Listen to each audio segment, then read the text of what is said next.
Time is the most precious commodity we possess, a river that flows ceaselessly, carrying with it the moments of our lives. It is a resource that, once spent, can never be We all are given the same 24 hours each day, yet how we choose to use this finite gift determines the richness and fulfillment of our existence. It is the canvas upon which we paint our actions, our dreams, and our legacies. Procrastination, the thief of time, whispers sweet promises of tomorrow, luring us into a false sense of security, making us believe that the river will wait. But time waits for no one. It is a relentless force, an impartial judge that measures our lives not by the years we have lived, but by the moments we have truly inhabited. Understanding the value of time is the first step toward wisdom, the key that unlocks the door to a life of purpose and achievement.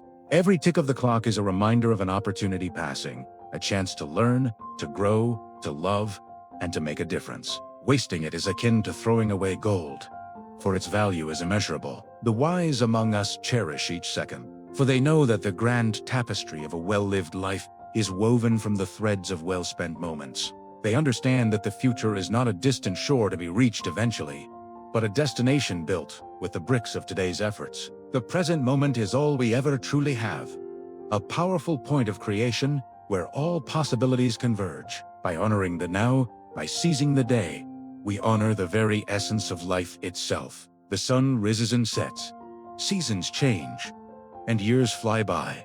Each cycle a gentle but firm reminder that our time is limited. Let us not be the ones who look back with regret, lamenting the hours lost to idleness and indecision. Instead, let us be the architects of our destiny, using the invaluable tool of time to build a monument of memories, accomplishments, and joy that will stand as a testament to a life lived to its fullest potential. The recognition of time's worth transforms our perspective, turning mundane tasks into meaningful actions and ordinary days into extraordinary opportunities. It is the silent teacher that imparts the most profound lesson, that the quality of our life is directly proportional to the quality of our relationship with time. In a lush, sun-drenched valley, nestled between rolling green hills, lived a farmer named Arthur. The soil of his land was dark and rich, the envy of all his neighbors, promising bountiful harvests to anyone willing to work it. Yet, Arthur was known throughout the valley not for his fertile fields, but for his profound laziness. He was a master of procrastination, a connoisseur of excuses. His favorite phrase was, "There is always tomorrow," a mantra he repeated with a reassuring nod to anyone who questioned his idea. While other farmers rose with the dawn, their days filled with the rhythmic sounds of tilling, planting, and weeding, Arthur preferred the comfort of his bed, dreaming of the great yields his land would one day produce without any effort on his part. He would often sit on his porch, a mug of lukewarm tea in hand, and watch his neighbors toiling under the sun. He would chuckle to himself, thinking them fools for working so hard. Why rush? He would muse, "The sun will rise again tomorrow. The rains will come when they are meant to. My fields are the best in the valley. They will take care of themselves." Spring arrived, painting the valley in vibrant hues of green and gold. The air was filled with a hum of activity as farmers prepared their fields for planting. Arthur's neighbors urged him to join them. "Arthur, the time for plowing is now. The soil is perfect," one called out. Arthur simply waved a dismissive hand. "Don't you worry about me," he replied with a lazy grin. "I'll get to it tomorrow. The weather will be even better then. You'll see." But tomorrow came, and with it, an unexpected downpour that turned his fields into a muddy quagmire, making plowing impossible for days. When the ground finally dried, the ideal window for planting the best crops had passed. Still, Arthur was not deterred. "No matter," he declared. "I'll plant some late-season grinds. They require less work anyway. I will start tomorrow." Days turned into weeks. The tomorrow for planting never seemed to arrive.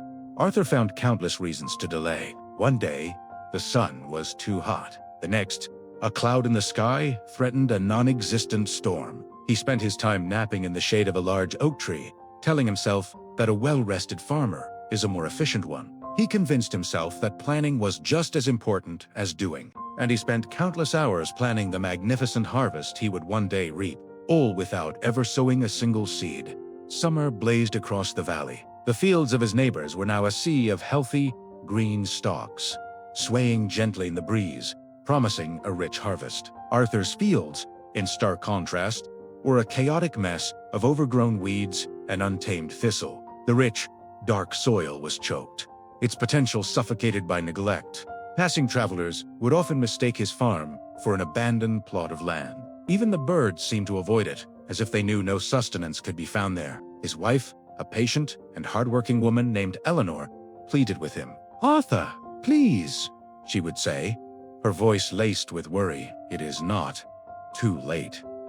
We can still clear a small patch and plant some vegetables. We must have something for the winter." Arthur would pat her hand and say, "My dear Eleanor, you worry too much. This is my land, and I know it best. A miracle will happen. Yo-o-l-c. Tomorrow, I will attend to it." The miracle he hoped for never came. Instead, autumn arrived, cloaking the valley in hues of amber and crimson. It was the season of harvest, a time of celebration and abundance for all the other farmers. Their barns overflowed with grains. Their cellars were stocked with vegetables, and their faces beamed with the satisfaction of a year's hard work. The air was filled with joyous songs and the smell of freshly baked bread, but a heavy silence hung over Arthur's farm. His fields were barren, yielding nothing but thorny weeds and dry, cracked earth. His barn stood empty, its dusty floors a testament to his inaction. The reality of his situation began to dawn on him, cold and sharp as the autumn wind. As winter approached, the first snowflakes began to fall, blanketing the valley in a pristine sheet of white. The other farmers were snug in their homes, their families gathered around warm fires, enjoying the fruits of their labor. Arthur and Eleanor had nothing. Their pantry was bare, their future bleak. The hunger pangs in his stomach were a constant, gnawing reminder of his failure.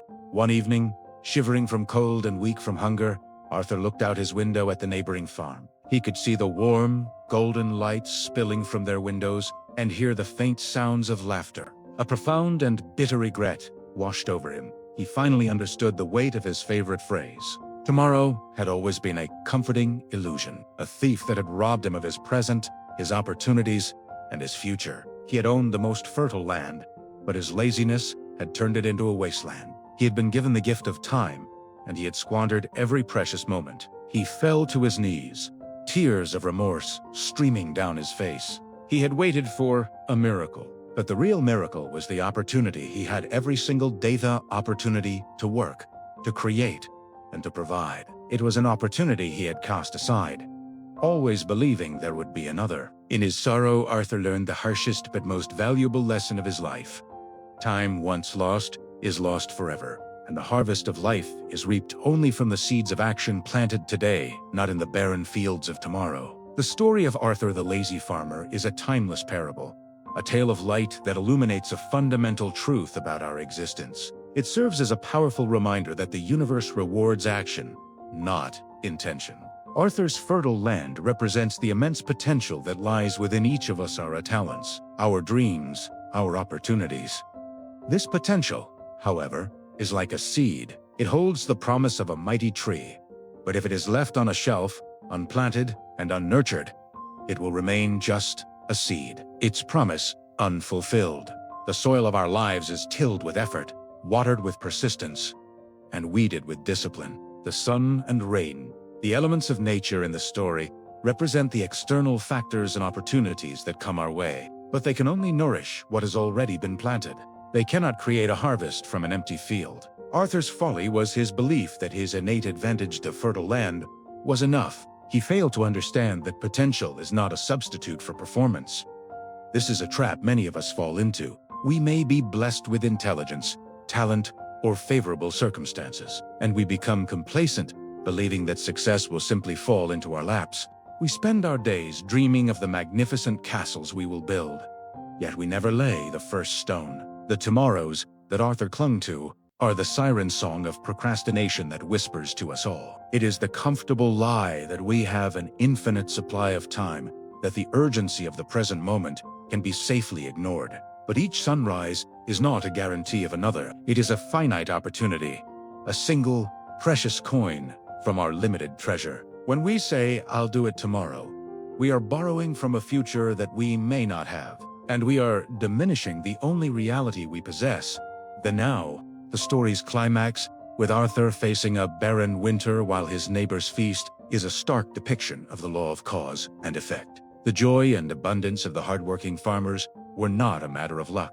They were the direct, inevitable result of their daily diligence. Similarly, Arthur's destitution was the natural consequence of his chronic inaction. Life does not grade us on a curve. It gives us back exactly what we put in. The regret that engulfs Arthur is the painful awakening that comes when the consequences of our choices become undeniable. It is the realization that the life we are living is the one we have built, moment by moment, choice by choice. This tale of light encourages us to become conscious gardeners of our own lives. It urges us to seize the day, to plant the seeds of our aspirations with deliberate action. It teaches us that the greatest achievements are not born from single, heroic acts, but from the cumulative power of small, consistent efforts. The path to a fulfilling life is paved with the stones of daily discipline. Let us not be like Arthur, looking back on a field of weeds and regret. Instead, let us be the wise farmers who rise with the sun,